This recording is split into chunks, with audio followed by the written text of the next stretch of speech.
Coach, obviously the answer to this question would normally be win, but I want to go a little bit more detailed than that. What would be the ultimate Christmas present for you in tonight's game against the Clippers, other than just to get the win? Well, Merry Christmas, first of all, Katie. Thank you. You too, Coach. And to everybody out there.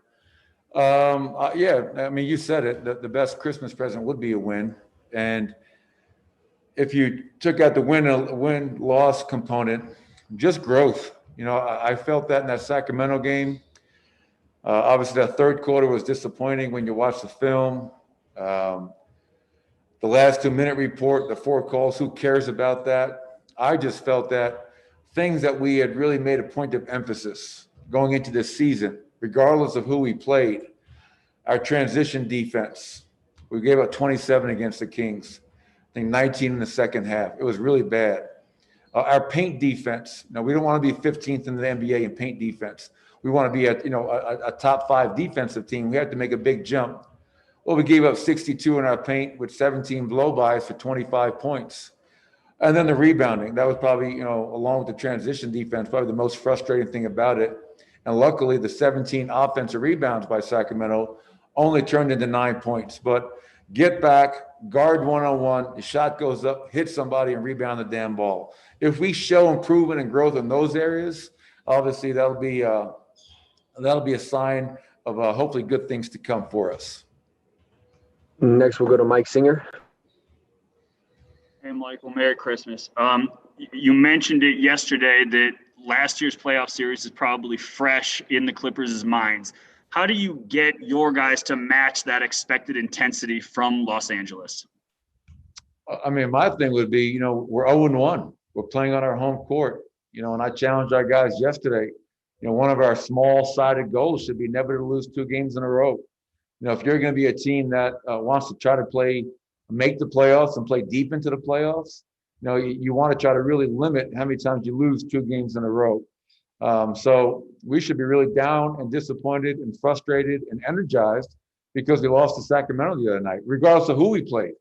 And, obviously, they're a really good team, the Clippers. I watched their game against the Lakers, and they jumped out 39-19, I believe.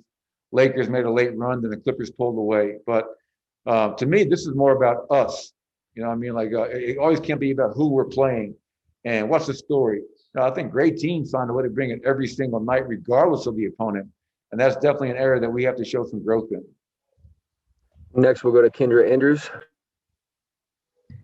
Michael, you just mentioned how it's about you and your team, and you also just listed off a bunch of things, particularly on defense, that you want them to see. But just how big of a defensive challenge is this Clippers team, especially with those 2 wings? And how much of a test for Michael Porter Jr.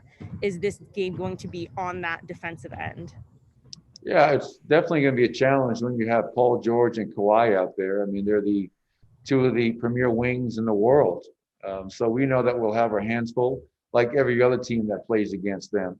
Michael's going to be challenged every night. Harrison Barnes was a challenge for Michael. And first play of the game, they went right at Michael with Harrison Barnes. And I expect the same thing to happen tonight. But it's going to be a challenge, and not one of our players can guard those guys by themselves. You don't guard great players with one player. Great defensive teams are 5 guys working as one. And that's what we're going to need for 48 minutes tonight. Last year's playoff team, we had guys like Jeremy Grant, Mason Plumlee, Torrey Craig, that we used against these big physical athletic wings. Well, we have to find other ways. So it's going to be a great opportunity to see Michael guard those guys, Will Barton, Gary Harris, and we may have to try to give them different looks throughout the game. So to try to protect our players. And, we'll see how it goes. It'll be a great learning opportunity and challenge for all of us. Next, we'll go to Mir James Swanson. Hey, Coach. Merry Christmas from Los Angeles.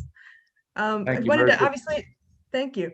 Obviously, JaMychal's, dealing with the calf thing, so we're not going to see him tonight. But I just kind of wanted to check in and see how he's doing over there. What do you guys make of his fit with this group, and what do you see so far? Yeah, well, I appreciate the question. I was thrilled when free agency hit.